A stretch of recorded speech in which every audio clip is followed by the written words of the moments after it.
Good afternoon সবাইকে। আজকে আমরা ইন্ডিয়ান ইকোনমির একটা খুব ইম্পর্টেন্ট জায়গা আলোচনা করব, সেটা হচ্ছে ইনফ্লেশন। ইনফ্লেশন কথাটার বাংলা মানে হচ্ছে মুদ্রাস্ফীতি। আমি ইনফ্লেশন বা মুদ্রাস্ফীতি সেটা কি জিনিস? আমরা যদি মুদ্রাস্ফীতি শব্দটাকে ভাঙি তাহলে আমরা কি দুটো শব্দ পাবো, একটা হচ্ছে মুদ্রা আর একটা হচ্ছে স্ফীতি। স্ফীতি মানে কি? ফুলে যাওয়া, মোটা হয়ে যাওয়া, ছড়িয়ে যাওয়া। আর মুদ্রা মানে টাকা, অর্থাৎ টাকার ফুলে যাওয়া, টাকার ছড়িয়ে যাওয়া কথাটার মানে কি? একটা জিনিস মনে রাখবে, যখন কোনো একটা জিনিস, কোনো একটা বস্তু যখন আয়তনে বৃদ্ধি পায় তখন সেটা কিন্তু ঘনত্বে কমে যায়। মুদ্রার ক্ষেত্রে ব্যাপারটা তাই।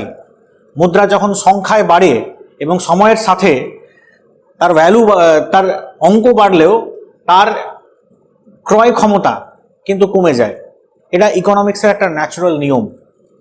মুদ্রাস্ফীতি বা ডেফিনেশন, মুদ্রাস্ফীতির ডেফিনেশন সেটা যদি আমরা খুঁজতে যাই তাহলে পাবো এটাই, যে with the period of time, সময়ের সাথে সাথে মুদ্রার বা মানে জিনিসপত্রের, বাজারে যে সমস্ত জিনিসপত্র তার যে একটা জেনারেল দাম বৃদ্ধি, সেটাকে আমরা মুদ্রাস্ফীতি বলতে পারি। জেনারেল দাম বৃদ্ধি, জেনারেল যে প্রাইস হাইক। একটা জিনিস তোমরা জানবে, একটা দুটো জিনিস এর দাম কমলেও ওভারঅল যদি আমরা দেখি তাহলে বাজারে যে সমস্ত জিনিসগুলো পাওয়া যায় সবকটার কিন্তু slowly with the time being দাম কিন্তু বৃদ্ধি পায়। একটা মার্কার, আমার হাতে যে মার্কারটা, আজকে এটার দাম 25 টাকা। আজ থেকে 10 বছর আগে এটা হয়তো দাম ছিল 20 টাকা, তার 10 বছর আগে এর দাম ছিল হয়তো 10 টাকা, তার 10 বছর আগে হয়তো 5 টাকা, এবং তার আগে হয়তো একটা টাইম ছিল যখন এটা 1 টাকারও কম ভ্যালুতে পাওয়া যেত কি 50 পয়সাতে পাওয়া যেত। তাহলে ওই 1 টাকা বা 50 পয়সার মার্কার যেটা আজ থেকে 50 বছর আগে পাওয়া যেত, সেটাকে আজকে আমরা কিনছি 25 থেকে 30 টাকায়। জিনিসটা সেম, কিন্তু দামটা গেছে অনেকটাই বেড়ে। মানে বুঝতে হবে যে আজ থেকে 50 বছর আগে 1 টাকার যে ক্রয় ক্ষমতাটা ছিল, আজকের তারিখে দাঁড়িয়ে 25 টাকার সেই সমান ক্রয় ক্ষমতা, অর্থাৎ 1 থেকে 25 হলেও, মানে তার আয়তন বৃদ্ধি পেলেও তার ক্রয় ক্ষমতা বা ঘনত্ব যদি আমরা বলি সেটা কিন্তু হ্রাস পেয়েছে। তাহলে মুদ্রাস্ফীতি মানে হচ্ছে জেনারেল প্রাইস হাইক, যেখানে টাকার ক্রয় ক্ষমতা কমে যায়। তাহলে মুদ্রাস্ফীতির ডেফিনেশন যদি আমাদের কেউ জিজ্ঞাসা করে তাহলে আমরা সেক্ষেত্রে এটাই বলবো যে মুদ্রাস্ফীতি হচ্ছে বাজারে বিভিন্ন এসেন্সিয়াল কমোডিটিস এর সাথে সমস্ত জিনিসপত্রের ইন জেনারেল দাম বৃদ্ধি এবং সেই সাথে মুদ্রার ক্রয় ক্ষমতা কমে যাওয়া, এটাকে আমরা মুদ্রাস্ফীতি বলবো। এখন এই মুদ্রাস্ফীতি কারণ কি হতে পারে? কজেস।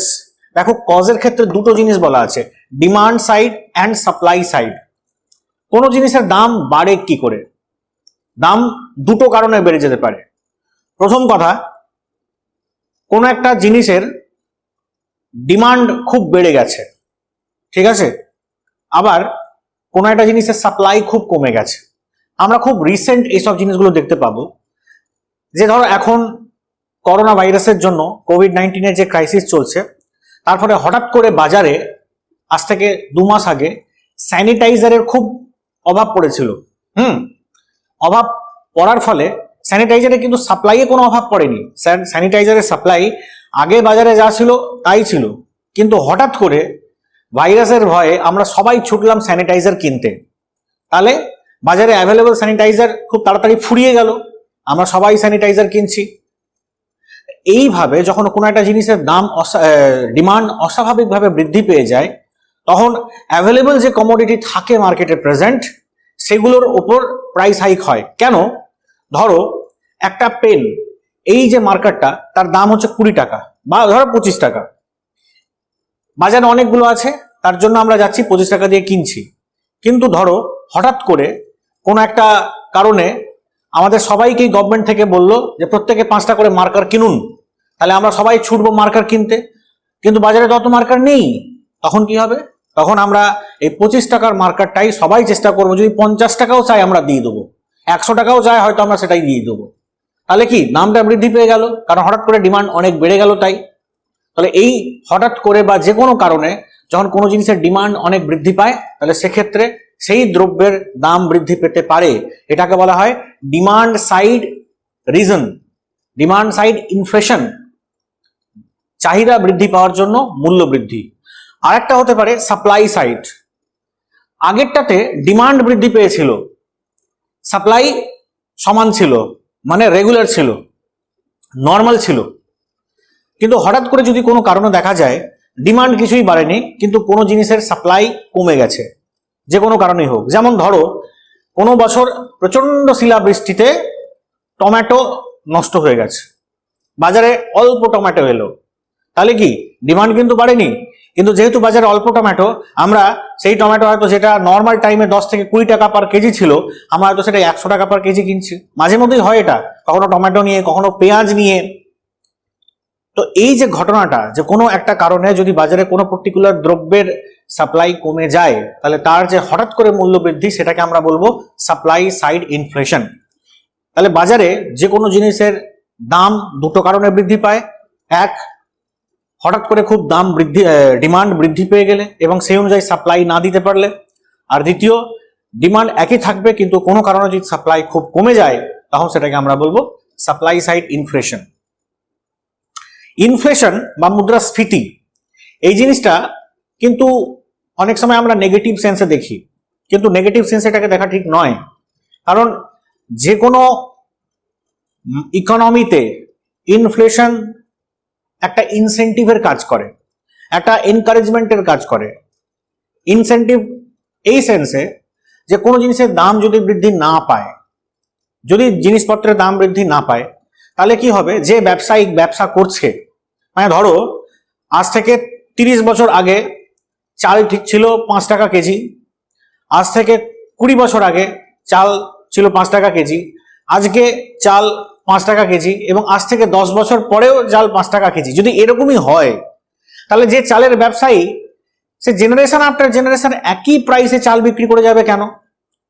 ওর তো একটা মোটিভেশন দরকার। ওই 5 টাকাটা 7, 7 থেকে 10, 10 থেকে 20, 20 থেকে 25, 25 থেকে 30, যেভাবে যেভাবে বাড়বে, তাহলে তারও একটা মোটিভেশন আসবে। সে তখন তার বেস্ট সার্ভিসটা দেওয়ার চেষ্টা করবে, ভালো লাভ তোলার জন্য সেও চাইবে ভালো সার্ভিসটা দেওয়ার। এই যে দাম বৃদ্ধিটা, এই যে ইনফ্লেশনটা, এটা কিন্তু একটা মোটিভেটিং ফ্যাক্টর হিসেবে কাজ করে। তো inflation is not bad, inflation is required. তবে হ্যাঁ, একটা জিনিস ঠিক, যে কোনো জিনিসের অস্বাভাবিক দাম বৃদ্ধিটা ঠিক না। দাম বৃদ্ধি পেলে ইকোনমি সুস্থ সবল রয়েছে সেটা আমরা বুঝতে পারবো, কিন্তু যদি কোনো জিনিসের হঠাৎ করে দাম বৃদ্ধি পেয়ে যায়, যেমন ধরো কিছুদিন আগে পেঁয়াজের অস্বাভাবিক দাম বৃদ্ধি পেয়ে গেছিল। আমরা সব ওই নানা রকমের ফেসবুকে মিমস বেরোচ্ছিল যে বিয়েতে পেঁয়াজের জুয়েলারি দেওয়া হচ্ছে, লোকজন পেঁয়াজ গিফট করছে, হাবিজাবি অনেক কিছু আসছিল। তো একই রকম ভাবে মানে কোনো জিনিসের যদি অস্বাভাবিকভাবে দাম বৃদ্ধি পেয়ে যাওয়া, এই বিষয়গুলো ঠিক না। গভর্নমেন্ট বা যে সমস্ত ফিনান্সিয়াল ইনস্টিটিউটস গুলো রয়েছে, তাদের কাজ হচ্ছে ওই অস্বাভাবিক দাম বৃদ্ধিটাকে নিয়ন্ত্রণে রাখা। স্বাভাবিক দাম বৃদ্ধি সে চলুক, জিনিসপত্রের দাম যেমন বৃদ্ধি পায়, পাবলিকের ইনকামও সেরকম ভাবে বৃদ্ধি পায়। আজকে যদি কোনো একটা জিনিসের দাম অনেক বেড়ে গিয়েছে আজ থেকে 30 বছর আগের তুলনায়, আমাদেরকে এটাও ভুললে চলবে না যে একটা পাবলিকের অ্যাভারেজ ইনকাম আজ থেকে 30 বছর আগে যা হতো তার থেকে এখন অনেক বেশি পরিমাণে বৃদ্ধি পেয়েছে। তাহলে ইনকামও বৃদ্ধি পাচ্ছে, দামও বৃদ্ধি পাচ্ছে, সুতরাং এটা একটা সুস্থ ইকোনমিক কন্ডিশনের পরিচায়ক। এবার ইনফ্লেশনের ক্ষেত্রে নেক্সট যে পয়েন্টটা আসছে সেটা হচ্ছে মেজারমেন্ট। এই যে মেজারমেন্ট, এই মেজারমেন্ট দু রকম ভাবে হয়। নাম্বার 1, একটাকে বলা হয় WPI বা হোলসেল প্রাইস ইন্ডেক্স, আর একটাকে বলা হয় CPI বা কনজিউমার প্রাইস ইন্ডেক্স। মুদ্রাস্ফীতির মেজারমেন্টের ক্ষেত্রে সবথেকে ইম্পর্টেন্ট যে দুটো অ্যাসপেক্ট আমাদেরকে জানতে হবে সেটা হচ্ছে WPI বা হোলসেল প্রাইস ইন্ডেক্স এবং CPI বা কনজিউমার প্রাইস ইন্ডেক্স। এই হোলসেল প্রাইস ইন্ডেক্সটা কি? দেখো, যখনই বাজারের দ্রব্যের দাম আমাদেরকে জানতে হবে এবং সেই সংক্রান্ত কোনো বিষয়ে ইন্ডেক্স তৈরি করতে হবে, তাহলে সবার আগে বাজারে যে সমস্ত এসেন্সিয়াল কমোডিটিসগুলো রয়েছে তার একটা লিস্ট তৈরি করতে হবে এবং তাদের প্রত্যেকের দাম এবং সেই দামের পরিবর্তন, সেই সব বিষয়গুলোকে নথিবদ্ধ করে রাখতে হবে, যাতে তাদের দামের পরিবর্তনগুলো সম্পর্কে আমাদের একটা ক্লিয়ার কাট আইডিয়া থাকুক। এখানটাতে হোলসেল প্রাইস ইন্ডেক্সের মাধ্যমে পাইকারি বাজারে বিভিন্ন রকমের জিনিসের যে দাম সেই দাম এর যে মান্থলি পরিবর্তন, সেই মান্থলি পরিবর্তনগুলোকে রেকর্ড করে সেগুলোর মাধ্যমে একটা ইন্ডেক্স তৈরি করা হয়, যেটাকে বলা হয় হোলসেল প্রাইস ইন্ডেক্স। তো কোন কোন জিনিসের প্রাইস সেখানটাতে ক্যালকুলেট করা হয় সেগুলো তোমাদেরকে জানতে হবে, যার মধ্যে তোমার 697টা 697 টোটাল আইটেমস রয়েছে, যার মধ্যে ম্যানুফ্যাকচার্ড গুডস রয়েছে 564 খানা, প্রাইমারি আর্টিকেলস মানে কাঁচামাল টাইপের জিনিস রয়েছে 117 খানা, এবং ফিউল জ্বালানি জাতীয় জিনিস রয়েছে 16 খানা। এই তিনটে জিনিসকে কম্বাইন্ড 697, এই এতগুলো আইটেম, তার যে মান্থলি প্রাইস এর যে পরিবর্তন সেই বিষয় সংক্রান্ত জিনিস হচ্ছে হোলসেল প্রাইস ইন্ডেক্স। এখানে 2011-12 সালের বেস ইয়ার মানে হচ্ছে কোনো পার্টিকুলার ইয়ারের যা দাম ছিল সেই দামকে ভিত্তি করে আমরা দামের পরিবর্তনটা ক্যালকুলেট করব, যেটা আমরা নমিনাল জিডিপির ক্ষেত্রে যেটা পেয়েছিলাম না, বেস ইয়ারের একটা কনসেপ্ট পেয়েছিলাম নমিনাল জিডিপি আর রিয়েল জিডিপির ক্ষেত্রে, সেই টাইপের একটা বেস ইয়ার হচ্ছে 2011-12, যার ভিত্তিতে আমরা ডব্লিউপিআই ক্যালকুলেট করি। একই রকম ভাবে আমাদের সিপিআই বা কনজিউমার প্রাইস ইন্ডেক্স ক্যালকুলেট করতে হবে, যেখানটাতে ওইরকম ভাবে ওইভাবে যে আইটেমগুলো তার ক্যাটেগরাইজেশন করা নেই। এখানটাতে ক্যাটাগরি রয়েছে দুখানা, একটা হচ্ছে গ্রামীণ এলাকায় প্রয়োজনীয় জিনিস এবং শহরের এলাকায় প্রয়োজনীয় জিনিস। এখানে 448 খানা সিটি এলাকায় অ্যাভেলেবল আইটেম এবং 460 খানা ভিলেজ এলাকায় অ্যাভেলেবল আইটেম, এগুলোর একটা লিস্ট বানিয়ে তার যে দামের পরিবর্তন সেটার ইন্ডেক্স তৈরি করা হয়। সিপিআই এবং ডব্লিউপিআই দুটো খুবই গুরুত্বপূর্ণ বিষয়, কারণ এগুলোর মাধ্যমে আলটিমেটলি যেটা হয় সেটা হলো যে গভর্নমেন্ট বা আরবিআই তারা যে প্রাইস এর পরিবর্তনগুলোকে মেজারমেন্ট করে, এই প্রাইসের পরিবর্তনগুলো মেজারমেন্ট করা এবং সেই সংক্রান্ত আদৌ ইনফ্লেশন হয়েছে কি হয়নি, হলে কতটা হয়েছে, অস্বাভাবিক ইনফ্লেশন হয়ে যাচ্ছে কি হচ্ছে না, এই ব্যাপারগুলোকে ক্যালকুলেট করা, এবং যদি অস্বাভাবিক ইনফ্লেশন হয়ে গিয়ে থাকে তাহলে সেটাকে কিভাবে কন্ট্রোলে নিয়ে আসা হবে সেই সংক্রান্ত পলিসি মেকিং গুলো করা হয়। তো মোট কথা WPI and CPI, these two instruments are used to calculate the trend and the status of inflation in the market. তাহলে ডেফিনেশন, টাইপস আর মেজারমেন্ট এগুলো জানার পর আমাদের নেক্সট যে জিনিসটা জানতে হবে সেটা হচ্ছে ইনফ্লেশনের এফেক্টস। আমরা জানি ইনফ্লেশন কথাটার মানে হচ্ছে মুদ্রাস্ফীতি, কোনো জিনিসের দাম বৃদ্ধি। এখন প্রোডাক্টের দাম বৃদ্ধি পেলে কার উপর কি তার প্রভাব পড়বে সেটা কিন্তু খুব ইম্পর্ট্যান্ট একটা ফ্যাক্টর। আমরা দাম বৃদ্ধি পাওয়াটাকে সবসময় মনে করি একটা নেগেটিভ জিনিস, বাট অ্যাকচুয়ালি তা নেগেটিভ জিনিস নয়। আমি এর আগেই তোমাদেরকে বললাম যে দাম বৃদ্ধি বা মুদ্রাস্ফীতি একটা সুস্থ ইকোনমিকে এগিয়ে নিয়ে যাওয়ার জন্য খুব বেশি পরিমাণে ইম্পর্ট্যান্ট। যদি দাম বৃদ্ধি না পায় তাহলে যারা বিজনেসম্যানরা বিজনেস করছে তারা কি মোটিভেশনে বিজনেস করবে? They need to get some kind of incentives and inflation exactly play that particular role.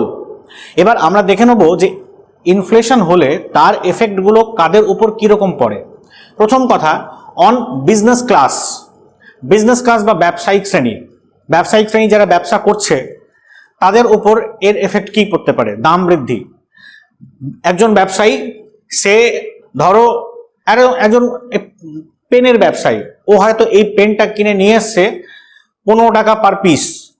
হঠাৎ করে কোনো একটা কারণে পেনের দাম বৃদ্ধি পেয়ে গেল এবং বাজারে এই পেনটাই 25 টাকা পার পিস বিক্রি হতে শুরু করলো। তাহলে ও 15 টাকা পার পিস 1000 পিস পেন কিনে এনেছিল এবং সেগুলোকে সব 25 টাকা পিস বিক্রি করে দিল। তাহলে ওর লাভ হলো, বিশাল বড় লাভ হলো। আমি হঠাৎ করে ঘটে যাওয়া ইনফ্লেশনের কথা বলছি না। যদি ইন জেনারেল প্রতিবার মানে প্রতি মাসে বা প্রতি বছরে একটা রেগুলার সিকোয়েন্সে যদি পার্টিকুলার জিনিসগুলোর দাম বৃদ্ধি পেতে থাকে তাহলে সেই রকম ভাবে রেশিও মেনটেন করে একজন বিজনেসম্যানের প্রফিটও বৃদ্ধি পেতে থাকে। সুতরাং inflation is always very very much positive for the business community. তার জন্য জিনিসপত্রের দাম বৃদ্ধি পেলে সেটা কিন্তু যে বিজনেস কমিউনিটি তাদের পক্ষে খুব খুশির খবর। তাহলে বিজনেস ক্লাস পজিটিভ, এটা হচ্ছে একদম পজিটিভ রেজাল্ট। এবার চলে আসছি আমরা ফিক্সড ইনকাম গ্রুপ মানে কারা? যারা হচ্ছে স্যালারিড সেকশন, যারা at the end of the month একটা ফিক্সড স্যালারি পায়। ধরো কোনো একজন ব্যক্তি পার মান্থ তার স্যালারি হচ্ছে 10,000 রুপিস। এখন তাকে সেই 10,000 রুপিসের মধ্যে তার সমস্ত household, family expenditure, everything they have to manage. এবার প্রত্যেকটা প্রাইস অনুযায়ী ও হয়তো প্রতি মাসে সব খরচ বাবদ মোটামুটি 8,000 টাকার মধ্যে তার ফ্যামিলি এবং মেডিকেল, স্কুল এই সবগুলোকেও মেনটেন করে নিতে পারছে। দেখা গেল যে সেই কোনো একটা মাসে 4-5খানা আইটেমের দাম অনেক বেড়ে গেল, তাহলে দেখা যাচ্ছে যে যে খরচটা ও গত মাসে 8,000 টাকার মধ্যেই মেনটেন করতে পেরেছিল, সেটার জন্য তাকে এই মাসে 8,500, 8,500 টাকা লাগলো। তাহলে কি ওর 500 টাকা এক্সট্রা খরচ হলো, ওর কিন্তু ইনকাম বাড়েনি, ইনকাম কিন্তু সেই 10ই আছে। তারপরের মাসে আবার দাম বেড়ে গেল এবং তার ইনকাম কিন্তু 10ই আছে, ওকে এবার 9,000 টাকা খরচ করতে হলো, যে তার সেভিংস গুলো কমে যাচ্ছে। এটাও হতে পারে তার কোনো সেভিংসই থাকলো না একটা টাইমের পর, যা ইনকাম করে নিয়ে আসছে তাই খরচ হয়ে যাচ্ছে। তাহলে এই স্যালারির সেকশন বা যা ফিক্সড ইনকাম গ্রুপ, তাদের উপর ইনফ্লেশনের এফেক্ট কিন্তু সব সময় নেগেটিভ। এই যে তাহলে অনেকেই তো স্যালারি সেকশন আছে, চাকরি বাকরি করে সবাই, যারা গভর্নমেন্ট সার্ভিস করে তাদের ক্ষেত্রে দেখবে ডিএ নামক একটা কথা বলা আছে, ডিয়ারনেস অ্যালাউয়েন্স। স্যালারি যেটা থাকে ইনফ্লেশনের সাথে সামঞ্জস্য রেখে তাদের স্যালারিটাকেও বাড়ানো হয়, যাতে ওই ফিক্সড স্যালারিতে তাদের সংসার চালাতে বিশেষ কোনো প্রবলেম না হয়। এই যে ডিয়ারনেস অ্যালাউয়েন্স, ওটা বেসিক পের একটা সার্টেন পার্সেন্টেজ থাকে। এটা গভর্নমেন্ট দিয়েছে যাতে তারা ইনফ্লেশনের সাথে ম্যাচ আপ করতে পারে। তাহলে ফিক্সড ইনকাম গ্রুপ এর উপর আমরা বলতে পারি যে ইনফ্লেশনের রেজাল্ট হচ্ছে নেগেটিভ, মাইনাস। এবার চলে আসছি ফার্মার যারা, এই ফার্মার কিন্তু কাইন্ড অফ বিজনেসম্যান। একজন ফার্মার, একজন টমেটো চাষি, সে টমেটো চাষ করলো, টমেটো চাষ করে গত বছর ও পাইকারি বাজারে 5 টাকা পার কেজি টমেটো বিক্রি করেছিল। এবছর যে কোনো কারণেই হোক টমেটো সাপ্লাই কমে যাক বা যেভাবে হোক, টমেটোর দাম বেড়ে গেছে অনেক। তাহলে একজন যে চাষ করেছে তার পার কেজি চাষ করতে গিয়ে খরচ পড়েছে হয়তো 3 টাকা, বাজারে এসেও দেখছে এবছর 30 টাকা কেজি টমেটো বিক্রি হচ্ছে। তাহলে he is at the end a businessman. তাহলে একজন বিজনেস ক্লাসের উপর যা এফেক্ট পড়বে একজন ফার্মারের উপরও ঠিক তাই এফেক্ট পড়বে। তাহলে আমরা বলতে পারি যে এক্ষেত্রেও এফেক্টটা হবে পজিটিভ। ইট মিনস দ্যাট একজন ফার্মারের জন্য inflation is very very much required, positive. Next আছে ইনভেস্টর। এই ইনভেস্টর দু রকমের হয়, একরকম যারা ওই ফিক্সড ডিপোজিট টাইপের একটা ফিক্সড ইনভেস্ট করে থাকে, আর একটা থাকে যারা ওই ইকুইটিতে ইনভেস্ট করে। ইকুইটিতে যেটা ইনভেস্ট করা হয় বা মিউচুয়াল ফান্ডে যেগুলো ইনভেস্ট করা হয়, সেগুলো কিন্তু মার্কেটের ডিমান্ড সাপ্লাইয়ের উপর অনেকটাই নির্ভর করে। ইনফ্লেশন সেক্ষেত্রে একটা কি বলবো ক্যাটালিস্টের রোল প্লে করে। তো সেখানে যেখানে তার পার মান্থ একটা বেনিফিট উঠে আসছে, দেয়ার আমাদের যে ইনফ্লেশন তার কিন্তু একটা পজিটিভ এফেক্ট আছে, কারণ সেক্ষেত্রে তার প্রফিট বাড়বে এবং সেই প্রফিটটাও প্রতি মাসে তুলে নিতে পারবে। কিন্তু যারা ওই মানে ফিক্সড ডিপোজিট বা এরকম টাইপের একটা ফিক্সড ইনভেস্টমেন্ট করে রেখেছে, তাদের ক্ষেত্রে কিন্তু এর এফেক্টটা হচ্ছে নেগেটিভ। মানে ধরো আমি একটা ফিক্সড ডিপোজিট করলাম, আমি 5 লাখ টাকার একটা ফিক্সড ডিপোজিট করলাম এবং তার ম্যাচুরিটি হবে 15 বছর পর। তাহলে 5 লাখ টাকার বর্তমান ভ্যালু যা হবে 15 বছর পর, তার মধ্যে ইন্টারেস্ট আমি হয়তো পেলাম, ইন্টারেস্ট নিয়ে হয়তো আমি তার সাথে 15 বছর পর আমি হয়তো 2 লাখ টাকা এক্সট্রা তার মধ্যে অ্যাড হলো, আমি 7 লাখ টাকা পেলাম। কিন্তু ইতিমধ্যে 5 লাখ টাকার তখনকার দিনে যা ভ্যালু ছিল সেটা 15 বছর পর 15 লাখ টাকার ভ্যালু সমান। তাহলে হিসেব মতো কি ওই 5 লাখ টাকাটা আমার বর্তমানে 15 লাখ টাকা সমান, কিন্তু ওই 5 লাখ টাকাটা আমি ব্যাংকে রাখার জন্য ফিক্সড ডিপোজিট হিসেবে আমি সেখানে কিন্তু 2 লাখ টাকা এক্সট্রা পাচ্ছি, 7 লাখ টাকা। তাহলে আমার লাভ হলো না লস হলো? ডেফিনেটলি লস হলো। তাহলে ফিক্সড যে সমস্ত ইনভেস্টমেন্ট গুলো না, তার উপর এই ইনফ্লেশনের রেজাল্ট কিন্তু খুব খারাপ হয়। সো ইনভেস্টরের ক্ষেত্রে আমরা প্লাস মাইনাস দুটোই দেবো। প্লাস যারা ওই ইকুইটি বা মিউচুয়াল ফান্ডে ইনভেস্ট করছে, আর মাইনাস যারা ওই ফিক্সড ডিপোজিট বা ওই রকম টাইপের কোনো বিষয় ইনভেস্ট করছে তাদের জন্য। তো এগুলো হচ্ছে এফেক্ট। তাহলে এফেক্ট বিজনেস ক্লাসের উপর প্লাস পজিটিভ, ফিক্সড ইনকামের উপর নেগেটিভ, ফার্মারদের উপর পজিটিভ, এবং ইনভেস্টরদের ক্ষেত্রে নেগেটিভ পজিটিভ দুটোই। এবার নেক্সট আমাদের যেটা চলে আসছে, কয়েকটা খুব ইম্পর্টেন্ট টার্ম রয়েছে ইনফ্লেশনের ক্ষেত্রে, যেগুলো আমাদেরকে জানতে হবে। এই টার্মগুলোর মধ্যে প্রথমে আসছে পরীক্ষাতে তোমাদের প্রায় আসবে, সেটা হচ্ছে ডিফ্লেশন।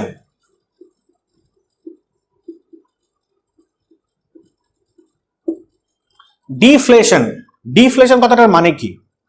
আমি এর আগেও বললাম যে inflation is very much required, of definitely it is required. একটা দেশকে অর্থনীতিকে নিয়ে এগিয়ে নিয়ে যাওয়ার জন্য ইনফ্লেশন দরকার, কিন্তু অস্বাভাবিক ইনফ্লেশন হয়ে গেল এবং আমার কাছে টাকা নেই, জিনিসপত্রের দাম হু করে বেড়ে গেল, কিন্তু সেই অনুযায়ী আমার ইনকাম বাড়লো না, তাহলে আমার অবস্থা, আর্থিক অবস্থা খুব খারাপ হয়ে যাবে। খুব স্বাভাবিক ব্যাপার। দেশে এমন যদি পরিস্থিতি বিরাজ করে যে জিনিসপত্রের দাম প্রচন্ড বেড়ে গেছে কিন্তু পাবলিকের ইনকাম বাড়েনি, এমপ্লয়মেন্ট বাড়েনি, আর্থিক অবস্থা ভালো হয়নি, তাহলে এই যে অবস্থাটা, চূড়ান্ত মুদ্রাস্ফীতি এবং চূড়ান্ত বেকারত্ব, আর্থিক অবনয়ন, এই যে পরিস্থিতিটা, সেটাকে আমরা ডিফ্লেশন বলি। এটা একটা নেগেটিভ সিচুয়েশন ইকোনমির ক্ষেত্রে। কোনো দেশ চায় না যে সেখানটাতে ডিফ্লেশন হোক। এটা কিন্তু খুব বাজে একটা ইকোনমিক সিচুয়েশন। ইনফ্লেশন চ্যাপ্টারের ক্ষেত্রে কতগুলো ইম্পর্টেন্ট টার্ম রয়েছে যেগুলো ইনফ্লেশনের সাথে অঙ্গাঙ্গিভাবে জড়িত। সেগুলোর মধ্যে এগুলো কয়েকটা আছে যেটা আমাদেরকে জেনে নিতে হবে, যার মধ্যে প্রথমেই আসছে তোমার ডিফ্লেশন। ডিফ্লেশন হচ্ছে ইনফ্লেশনের ঠিক অপোজিট অবস্থা। যখন কোনো একটা জিনিসের দাম বৃদ্ধি পায় তখন আমরা সেটাকে বলি মুদ্রাস্ফীতি বা ইনফ্লেশন, এবং যখন জিনিসপত্রের দাম কমতে শুরু করে তখন সেটাকে আমরা বলি ডিফ্লেশন। ডিফ্লেশন আমাদের মনে হতে পারে অ্যাজ এ কনজিউমার যে খুব ভালো হয়তো ব্যাপার, জিনিসপত্রের দাম বেড়ে যাচ্ছে, এই দাম কমে যাচ্ছে, কিন্তু আদৌ সেটা নয়। জিনিসপত্রের দাম যদি কমতে শুরু করে তাহলে গোটা অর্থনীতির উপর তার একটা খুব নেগেটিভ ইম্প্যাক্ট পড়ে। কীরকম ভাবে? হয়তো দেখা গেল কোনো পার্টিকুলার জিনিস প্রডিউস করতে একটা পার্টিকুলার টাকা লেগেছিল, দেখা গেল যে মার্কেটে এসে কোনো কারণে তার ডিমান্ড এতটাই কমে গেল যে সেই জিনিসটাকে কেউ কিনছেই না, তার ফলে তার দাম অনেক কমে গেল।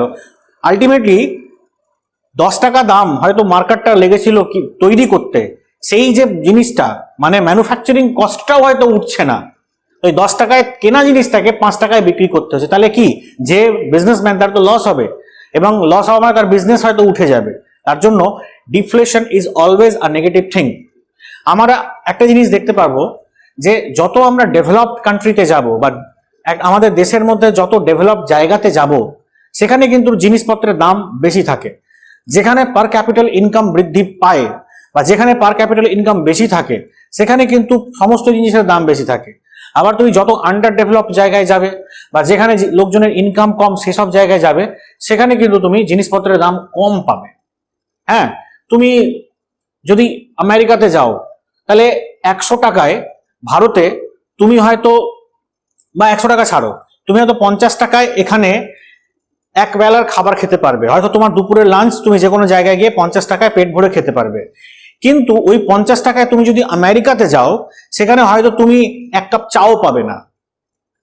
তাহলে কি, আমরা ওদের থেকে পিছিয়ে আর্থিকভাবে, তার জন্য আমাদের এখানে প্রাইস কম, আর ওদের ওখানে প্রাইস অনেক বেশি, তার জন্য ওদের ওখানে জিনিসপত্রে, ওদের অর্থনৈতিক অবস্থা খুব ভালো, তার জন্য আমাদের ওখানে জিনিসপত্রের দামও খুব বেশি। তাহলে বা আমাদের বহরমপুরের মধ্যেই দেখো, যেসব জায়গাগুলো একটু ডেভেলপ, সেখানে বাজারগুলোতে গেলে সবজির দাম তুমি বেশি দামে পাবে। তুমি স্বর্ণময়ী মার্কেটে যাও, বেশি দামে পাবে, কিন্তু তুমি যদি ওই কুঞ্জঘাটা বাজারের দিকে যাও বা ঘাট বন্দরে যাও, সেখানে কিন্তু তুমি তুলনামূলক কম দামে পাবে।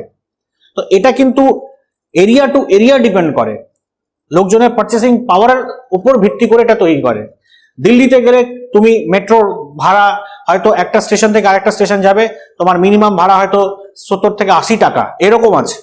কলকাতাতে গেলে সেই সেম ডিস্টেন্সটা তুমি 10 টাকাতে চলে যেতে পারবে। তাহলে কি, দিল্লির per capital income $6,000 per head, almost one of the highest in India, কিন্তু কলকাতার ক্ষেত্রে বা ওয়েস্ট বেঙ্গলের ক্ষেত্রে সেটা $1500 কি $1600 কি ম্যাক্সিমাম $2000। তার জন্য আমাদের এখানে দাম কম। তাহলে দাম বৃদ্ধি পাওয়া আর্থিক উন্নতির একটা পরিচয়। স্ট্যাগফ্লেশন, দাম বৃদ্ধি পাওয়া ভালো, কিন্তু দাম এতটাই বৃদ্ধি পেয়ে গেল যে সেটা অস্বাভাবিক হারে চলে যায় এবং সেই তুলনায় বেকারত্ব বা আর্থিক অবস্থা ভালো হয় না, সেটা কিন্তু খুব নেগেটিভ একটা সিচুয়েশন। দেশের মূল্যবৃদ্ধি চূড়ান্ত, অর্থনৈতিক অবস্থা খুব খারাপ, প্রোডাকশন ভালো নয়, আনএমপ্লয়মেন্ট হিউজ, এমন যদি সিচুয়েশন হয় তাহলে সেটাকে আমরা বলবো স্ট্যাগফ্লেশন। ডিফ্লেশন উল্টো জিনিস ইনফ্লেশনের, স্ট্যাগফ্লেশন হচ্ছে অতিরিক্ত ইনফ্লেশন তার সাথে আনএমপ্লয়মেন্ট। ওকে, নেক্সট চলে আসছে ডিসইনফ্লেশন। এটা একটা নেগেটিভ টার্ম। ইনফ্লেশন হচ্ছে, ইনফ্লেশন বাড়ছে, কিন্তু আগের থেকে কম হারে বাড়ছে। মানে ধরো বিগত অর্থবর্ষে বা বিগত কি বলবো কোয়ার্টারে 4 মাসের লাস্টে, এক একটা কোয়ার্টার 4 মাসের হয়, তো বিগত কোয়ার্টারে হয়তো ইনফ্লেশন রেট ছিল 5% or 6%, এর পরের কোয়ার্টারে দেখা গেল ইনফ্লেশন রেট থাকলো 3 to 4%। তাহলে কি ইনফ্লেশন আছে, নো ডাউট, কিন্তু রেটটা কমে গেছে। তো এই যে নেগেটিভ ইনফ্লেশন রেট, সেটাকে আমরা ডিসইনফ্লেশন বলি। এবার এমন একটা অবস্থায় দেখা গেল যে ডিসইনফ্লেশন হতে হতে হতে হতে একেবারে এই ডিফ্লেশনের একদম জিনিসপত্রের দামই বাড়ছে না। হতেই পারে জিনিসপত্রের দামই বাড়ছে না, তার ফলে ব্যবসায়ীরা আর ব্যবসা করার উৎসাহ পাচ্ছে না। এর ফলে টোটাল অর্থনীতির উপর খুব খারাপ একটা ইম্প্যাক্ট পড়ছে। এই রকম যদি অবস্থা হয় তাহলে সেক্ষেত্রে গভর্নমেন্ট অনেক সময় মার্কেটে ক্যাশ টাকা ঢালে বা লিকুইডিটি বৃদ্ধি করে, যার ফলে ডিমান্ড বাড়বে, তার সাথে জিনিসপত্রের দাম বাড়বে। এই যে সিচুয়েশনটা, যার মাধ্যমে ইনফ্লেশন তৈরি করা হয়, যেমন পেশেন্ট মরে যাচ্ছে, হ্যাঁ, ওর শ্বাস নিতে পারছে না, আমি ওকে অক্সিজেন মাস্ক পরিয়ে দিলাম, তাকে অক্সিজেন দিলাম, এই যে এভাবে পেশেন্টকে বাঁচানো, এটা হচ্ছে রিফ্লেশন। তাহলে রিফ্লেশন এমার্জেন্সি একটা ব্যাপার। যদি ইনফ্লেশন খুব কমে যায় তাহলে সেক্ষেত্রে কৃত্রিমভাবে ইনফ্লেশন তৈরি করার প্রসেস হচ্ছে রিফ্লেশন। তাহলে এই টোটাল গুলোর মানে কি? ডিফ্লেশন মানে হচ্ছে নেগেটিভ ইনফ্লেশন, ইনফ্লেশনের বিপরীত অবস্থা। স্ট্যাগফ্লেশন অতিরিক্ত ইনফ্লেশন, তার সাথে আনএমপ্লয়মেন্ট। ডিসইনফ্লেশন ইনফ্লেশন হবে, কম রেটে হবে। এবং রিফ্লেশন ইনফ্লেশন যেখানে একদম হচ্ছে না, কৃত্রিমভাবে যখন সেখানে ইনফ্লেশন তৈরি করা হয় সেটা।